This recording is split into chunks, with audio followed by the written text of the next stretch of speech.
Olá, o CB Ponto Poder desta semana recebe um recordista de votos aqui na capital.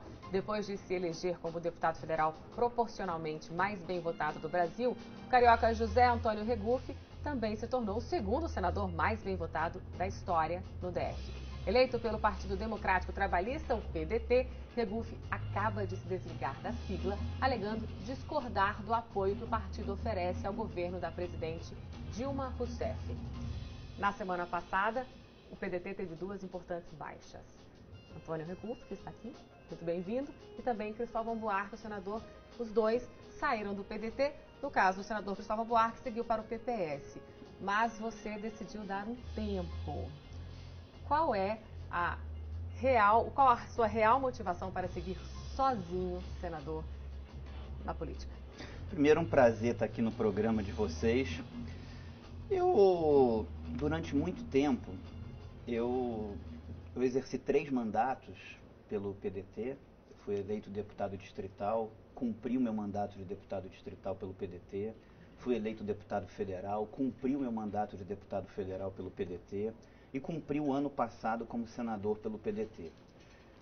Estive no PDT por 11 anos, me filiei em 2005 e durante todo esse período eu fiquei lutando para que o partido se afastasse do governo federal. E o tempo todo contrariando a orientação do partido. Eu dei vários votos contrariando a orientação do partido.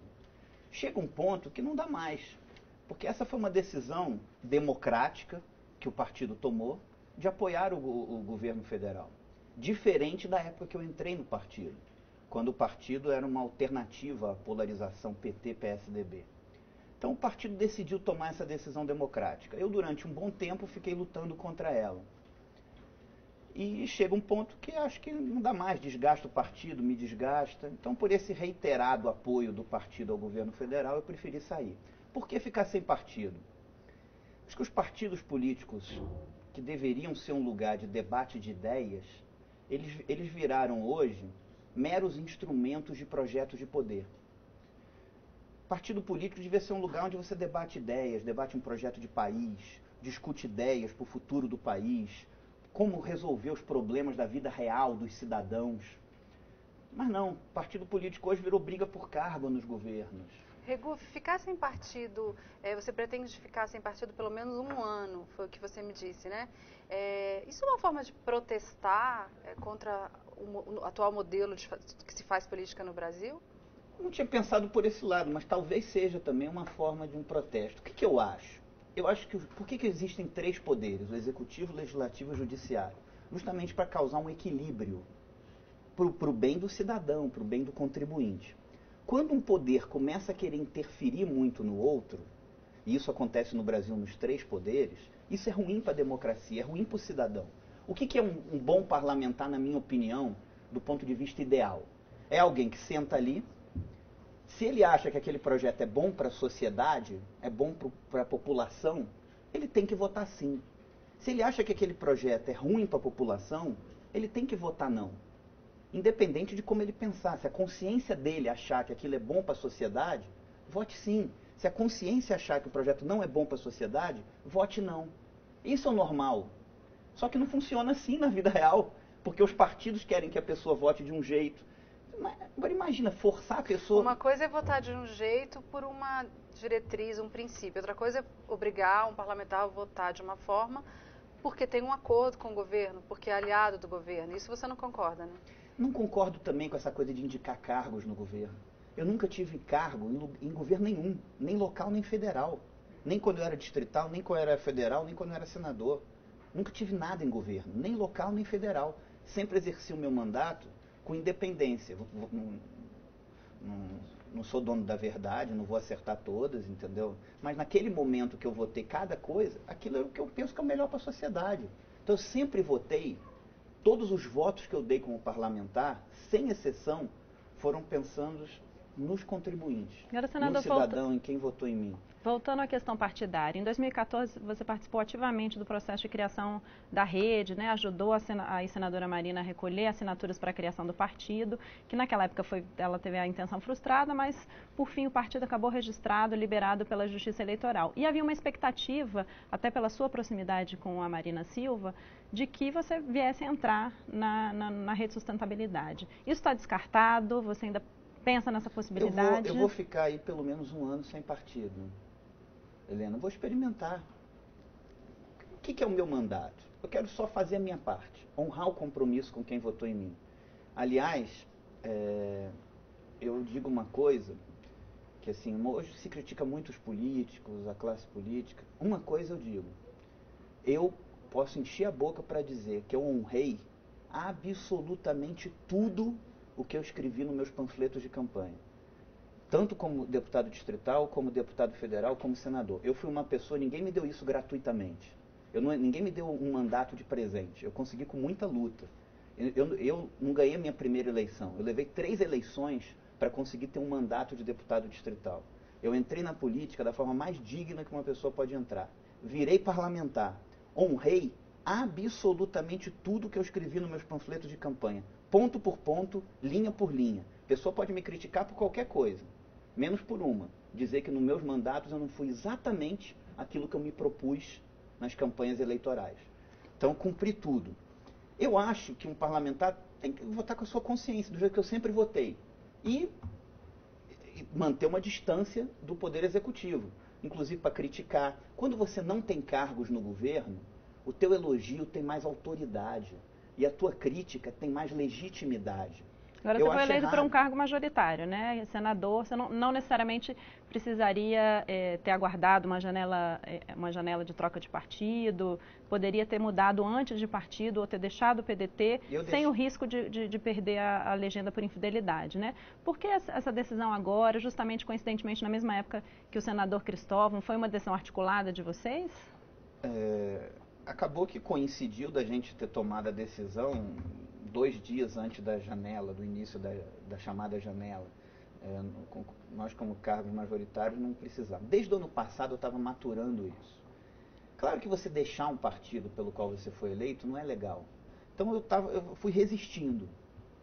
Tive crises como deputado distrital, tive crises como deputado federal com o partido. Todo mundo acompanhou isso, meus votos contrariando a orientação do partido. Na Câmara Federal eu votei contra a recriação da CPMF, que na época tinha o nome de CSS, contrariando a orientação do partido. Assinei os pedidos de CPIs da Petrobras, dos fundos de pensão, do BNDES, também contrariando a orientação do partido. Agora, Regu, você falando aí da CPI da Petrobras, a gente vê que com esses escândalos todos, sucessivas operações da Lava Jato, a população discute muito a honestidade, o fim desses escândalos, enfim, discute também muito um novo rumo para o país. Você vai ficar fora das próximas eleições mesmo? Você disse que quer cumprir o seu mandato integral de senador. Não existe nenhuma chance de você concorrer a outro mandato? Eu vou cumprir o mandato inteiro. Eu acho que as pessoas elas têm que cumprir a procuração que receberam. Então, eu cumpri meu mandato inteiro como distrital, cumpri meu mandato inteiro como deputado federal e quero cumprir o meu compromisso com quem votou em mim e honrar essa procuração até o último dia dela. E cumprir isso. Eu acho que isso é o procedimento correto e é o que eu pretendo fazer. Se surgir uma oportunidade para concorrer à presidência da República, você toparia? Tiveram até algumas conversas assim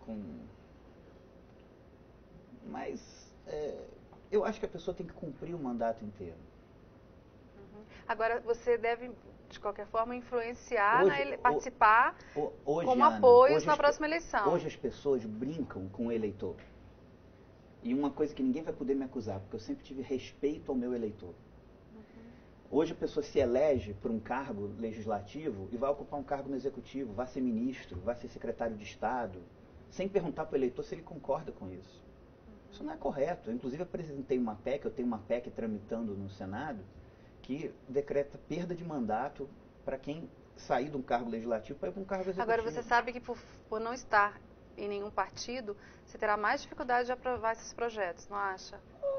de aprovar, acho que não vai diferenciar da dificuldade que eu já tenho hoje, até porque isso é do processo legislativo. Os projetos demoram muito para tramitar, o processo legislativo é muito longo, muito mais longo do que eu acho que deveria ser. Você tem dificuldades. Uma dificuldade é que você perde aquelas inserções que são partidárias, que são do partido, que tem no meio da programação à noite. Então você fica menos visível para a população, porque você não tem aquele espaço. Você também não participa das comissões. Agora eu vou experimentar. A Ana Maria falou da questão de 2018 e você disse que não cogita concorrer nas próximas eleições. Mas não, de que não forma é que eu não cogito, eu vou honrar o compromisso e a procuração que a população me deu. De que forma você poderia participar das eleições? O cenário local hoje, por exemplo, aqui em Brasília, do jeito que está, você se imagina participando ativamente das eleições ao lado de algum dos candidatos que aparecem no cenário? Quando você também está sem partido, você fica mais livre para apoiar aquelas pessoas que você tem mais identidade e tudo. Se bom que eu sempre tentei fazer da forma, pensando sempre o que eu faria, o que eu gostaria como cidadão. Aliás, eu acho que o grande segredo do meu mandato é que eu não fiz concessões com relação a isso, é que eu sempre penso como eu, como cidadão, gostaria de ver a coisa sendo feita. Como eu, como cidadão, gostaria que o meu representante votasse. Por exemplo, essa minha luta contra a carga tributária, contra os aumentos de impostos. Eu, como cidadão, sempre quis que o meu representante votasse contra os aumentos de impostos, que votasse do meu lado, não beneficiando o governo. Então foi assim que eu agi. Eu, como deputado distrital, votei contra todos os aumentos do IPTU, do IPVA, da TLP, da CIP. Como deputado federal, votei contra a recriação da CPMF. Agora estou me posicionando de novo contra a recriação da CPMF. Eu quero apoiar aquelas pessoas que tiverem compromisso com a cidade, tiverem compromisso com o contribuinte. Você está satisfeito com a gestão até agora do governador Rodrigo Hollenberg? Eu divido isso em duas partes. Primeiro, o Rodrigo Pessoa. Eu gosto muito do Rodrigo Pessoa. Ele é uma pessoa do bem, ele é uma pessoa que eu gosto, que eu tenho carinho. Com relação ao governo, eu acho o governo muito ruim. O governo está muito aquém do que a população espera desse governo, do que eu, como apoiador dessa campanha, dessa eleição dele, espero desse governo. Mas por uma falha dele ou por uma conjuntura econômica que levou a Primeiro, essa eu crise? acho que ninguém é obrigado a assumir compromissos. Agora, assumiu, a pessoa tem que honrar. Então eu acho que o programa de governo deveria ser a Bíblia dele eu que sou católico, praticante, sou cristão, o programa de governo devia ser a Bíblia dele no governo. Ele devia cumprir item por item. Entendeu? E ele simplesmente falou, não, tem uma crise, vou esquecer o programa de governo, entendeu? Então assim, agora eu espero que melhore. Outro dia, falando com o Rodrigo, eu disse para ele uma coisa. Falei, Rodrigo, você quer ter o meu apoio? É muito simples. Me dê argumentos para te apoiar. E só tem um argumento que você pode dar. Honrar o que você colocou no programa de governo e colocar as minhas ideias em prática, que constavam no programa de governo. Porque eu não quis cargo no governo. Enquanto outras pessoas apoiam governantes para ter cargos ou para ter proveito pessoal ali no governo, eu não tenho nada no governo. Você ainda acredita que ele vai implantar o seu projeto? Eu não tenho nada, eu só pedi uma coisa a ele. Dos remédios? Que ele adotasse as minhas ideias no governo. Mas são dois principais compromissos dele, né? Ideias que constavam no programa de governo que ele mesmo ofereceu à população na campanha. Reduziu, uma das não coisas, é coisa pessoalmente para mim, é coisa para a sociedade, é coisa para a população. Uma das coisas que você pediu a ele na campanha, em troca do seu apoio, foi que ele reduzisse o número de cargos comissionados. Acha que ainda está muito aquém dessa promessa? Vou pedir só uma pausa e a Não gente responde no próximo bloco. Daqui a pouquinho, então, a gente volta com José Antônio Regoso.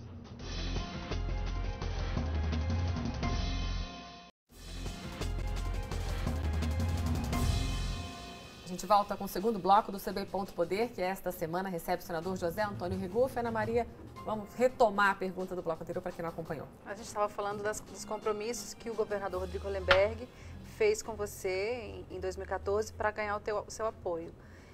Um dos pontos era a redução dos cargos comissionados. Aí eu te pergunto, você acha que ainda está muito aquém do que ele te prometeu? Não foi nem para ganhar o meu apoio, foi coisas que constavam do programa de governo, foi para ele ganhar o voto da população. Coisas que foram sugestões minhas para constar no programa de governo, mas foi um compromisso. A partir do momento que consta do programa de governo, é um compromisso com a população. Mas porque o seu apoio foi disputado pelo Agnello, Toninho e o Hollenberg, e você optou pelo Hollenberg porque ele assumiu esses compromissos com você, não foi isso? Deixa eu te dizer. Primeiro, eu torço que ainda tem 3 anos de governo. Eu, até pelo fato de ter apoiado o Rodrigo, eu quero que o Rodrigo acerte. Eu acho que vai ser bom para a cidade. Eu acho que acabar com essa coisa de todo mundo o tempo todo ficar só criticando tudo, achando tudo errado, governo, sai governo, só coisa errada. Então, assim, eu acho que precisa torcer para dar certo e tentar ajudar.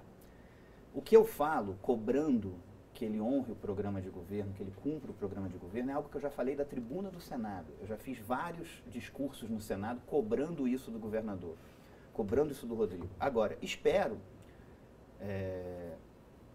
sinceramente, que daqui para frente que o governo faça uma inflexão e melhore. Eu acho que vai ser bom para a cidade, etc. O outro compromisso do governador com você foi a questão de reduzir a carga tributária dos remédios, né? Nesse momento de crise em que o governo está tentando de todas as formas aumentar as receitas, você acha que é possível reduzir ICMS de remédio ou vai ser uma perda muito grande de arrecadação? Eu vou te dizer. Primeiro, com relação aos cargos comissionados, acho que a redução tinha que ser muito maior do que foi.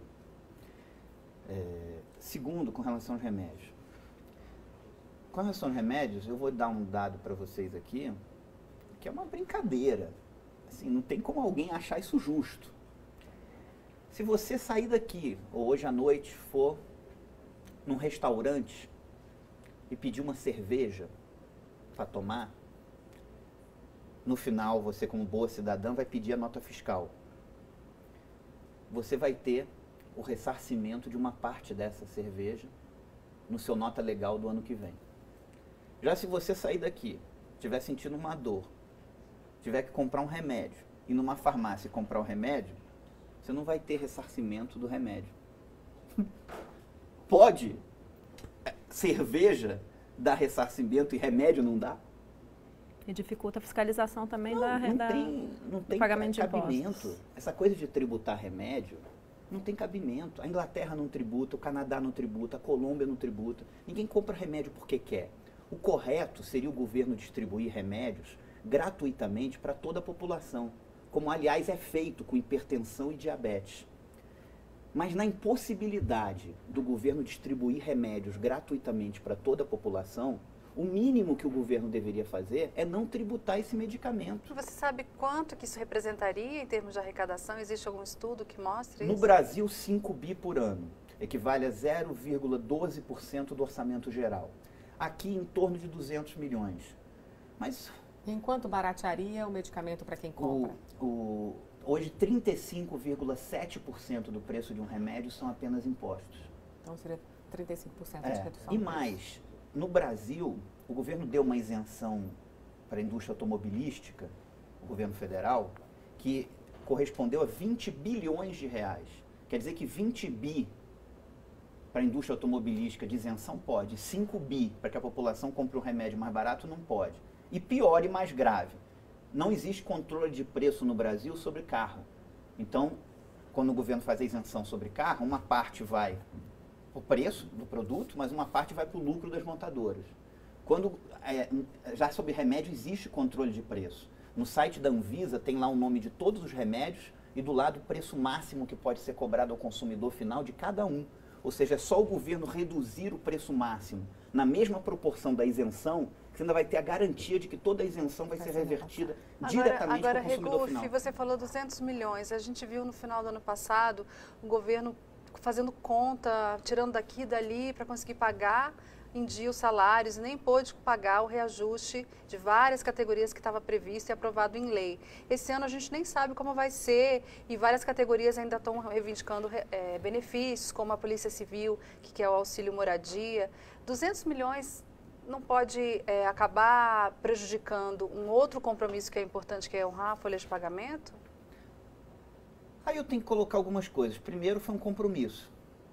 Se não vai cumprir, não faça o compromisso. Agora, assumir o compromisso com a população que ia fazer, tem que fazer. e oferecer à população remédios mais baratos. Segundo, nós aprovamos no Senado Federal no ano passado, eu inclusive ajudei isso, aprovamos a PEC do comércio eletrônico, que vai ter um incremento de receita para o Distrito Federal esse ano da ordem de mais de 200 milhões de reais. Terceiro, você pode tirar de outros setores. E quarto e último, aumenta a tributação sobre bebida, sobre cigarro, sobre lanchas. Agora, tira a tributação de remédio. Mas a Câmara Legislativa, toda vez que se discute ou se coloca algum tipo de discussão sobre reajuste de aumento de impostos, eles têm sido super refratários. Eu acho que isso, eu acho que o processo político, ao contrário do que as pessoas imaginam, ele é lento e gradual. As contribuições que você dá, você não dá só sendo autor de uma coisa. Você dá, às vezes, debatendo isso na opinião pública. Eu acho que eu, com a minha postura muito contundente contra os aumentos de impostos, eu ajudei também a formar essa posição da Câmara Legislativa contra os aumentos de impostos. Do mesmo jeito que a questão do o fim do 14º e do 15º, que eram os salários extras dos parlamentares. No Brasil existia desde 1938. Eu acho que a minha posição, e aqui louvo também a posição do Correio Brasiliense, que adotou uma posição muito firme nessa questão, a minha posição de abrir mão do 14º e 15º lá atrás, apresentar o projeto e de ficar o tempo todo falando disso, gerou também uma massa crítica na sociedade que pressiona os políticos para que tenham uma posição. Nem sempre o resultado sai ali, mas lá na frente ocorre. Então, do mesmo jeito que o 14º e 15º acabou, eu tenho certeza que vai acabar os impostos dos remédios. Talvez não seja agora, talvez eu não seja o autor, talvez não esteja mais nem na política, mas eu acho que eu gerei uma massa crítica na sociedade de que não é correto você tributar remédio. Remédio é algo que a pessoa compra não porque ela quer, ela compra porque ela precisa. Agora, Rebu, você está deixando o PDT porque você não concorda com o apoio do partido ao governo da presidente Dilma Rousseff. Quem você vê assim nesse cenário hoje dos políticos, dos nomes que se colocam, como uma alternativa de poder a partir de 2019? Eu não vou discutir nomes, entendeu? Tem vários que eu gosto. Por exemplo? Não, tem vários, entendeu? Mas mais importante do que nomes nesse momento, tem que saber quem vão ser os candidatos de verdade. Mas mais do que nomes, é você discutir ideias. Eu acho que a forma como o Estado brasileiro está montado hoje, ele não serve ao contribuinte. Ele serve às máquinas dos partidos políticos, ele serve aos grupos de interesses e ele serve às corporações. Mas ele não serve ao contribuinte e a preocupação dele não é devolver serviços públicos de qualidade ao contribuinte. Hoje, eu fiz um requerimento formal de informações ao Ministério do Planejamento. Nós temos no Brasil 23.579 cargos comissionados, fora os terceirizados, que são uma forma de ter cargos comissionados camuflados em terceirizados. A França tem 4.800 cargos comissionados, os Estados Unidos inteiro, 8.000, o Brasil tem 23.579. Ou seja, é como se o Estado brasileiro ele existisse não para devolver serviços públicos de qualidade ao contribuinte. É como se ele existisse para construção e perpetuação de máquinas políticas. Isso não é correto. Ou seja, é como se o Estado existisse para construção e perpetuação de máquinas políticas, para atender os partidos políticos, para que eles mantenham seus nacos de poder. Então, isso está errado. Então, é preciso fazer uma grande reforma do Estado. É preciso introduzir meritocracia no serviço público. É preciso criar sistema de metas e resultados. Mas você acha que alguém demonstra intenção de mudar isso? Eu acho que o sistema ele está muito encardido. E as pessoas começam ali dentro a achar isso normal e natural. Isso faz parte do jogo político. Eu não acho que isso é jogo político. Isso é contra o cidadão. Isso é contra o contribuinte. Isso não é certo. Agora, Regoff, nos próximos dias, o senador Delcídio, que foi preso por acusação de envolvimento na Operação Lava Jato, deve voltar para suas atividades no Senado. Como é que você vê isso? Você acha que é um constrangimento para o Senado ter um parlamentar acusado, preso, que foi libertado? Eu vejo mais, Helena. Eu vejo como um deboche com a população brasileira. Isso é um deboche com a população brasileira. E ele preside uma comissão importante do Senado. Só nesse país, para uma pessoa estar em prisão domiciliar e poder sair de casa, ir lá no Senado e votar como senador da República. Acho que ele tem todo o direito de fazer a defesa dele, tem que fazer a defesa dele, inclusive. Eu acho que nós que apreciamos o Estado Democrático de Direito temos que deixar as pessoas se defenderem, tem que ter espaço de defesa, até pelo ponto de vista de justiça. Eu tento sempre ser justo na minha vida. Agora, não dá para ele exercer o mandato de senador. Não pode. Você acha que tem clima na casa não para a não ser que ele prove que aquilo tudo foi errado, eu defendo a cassação dele. Tem clima na casa para cassá-lo, você acredita? Clima político? Eu acho que o Senado, se não fizer isso, a não ser que ele prove na defesa dele, vai ter espaço de defesa, mas que ele prove que aquela gravação não foi daquele jeito, senão, e ele vai ter o espaço para se defender, mas na minha opinião ele tem que ser cassado. Meu voto vai ser pela cassação, do mesmo jeito que foi contra o relaxamento da prisão dele, porque eu sou contra que o Senado interfira numa decisão da Justiça. E acho que se o Senado, você perguntou de clima, foi a tua pergunta, se o Senado não tomar uma providência com relação a isso, se o Senado não cassar ele, o Senado vai estar virando as costas para a população brasileira. E mais uma vez vai estar adotando uma medida que vai contra o interesse da população. Aí depois não pode reclamar que a população não gosta de política, que a população fica só criticando. Rapidamente, Regu, falando de clima, acha que passou o clima de impeachment da presidente Dilma? Não, isso não é uma questão de clima ou não clima. O clima no Congresso, que eu digo, né? Porque eu defendi a abertura do processo. Com relação ao mérito, ela vai se defender e vai ser visto qual é a defesa dela, para você poder analisar e fazer o julgamento. Agora, a abertura do processo, isso não tem a ver com o radez pessoal da pessoa. Por mais que eu não goste dela, que eu seja um crítico ácido do governo, estou votando constantemente contra o governo no Senado, mas eu sempre tento ser justo. Com relação à pessoa dela, enquanto tiver dúvidas, ela é uma pessoa honesta. Então isso eu não discuto. Agora, isso não permite ela maquiar as contas públicas como foi maquiado. A lei de responsabilidade fiscal foi uma conquista do país. Um governo não pode gastar mais do que arrecada. Porque quando um governo gasta mais do que arrecada, ele deixa dívidas para os próximos. E quem vai pagar isso? É o contribuinte no futuro. Então, meu lado não é partido, não é governo, meu lado é o lado do contribuinte. É esse que eu defendo, é a esse que eu sirvo e é esse que eu vou continuar servindo. Senador, infelizmente nosso tempo acabou.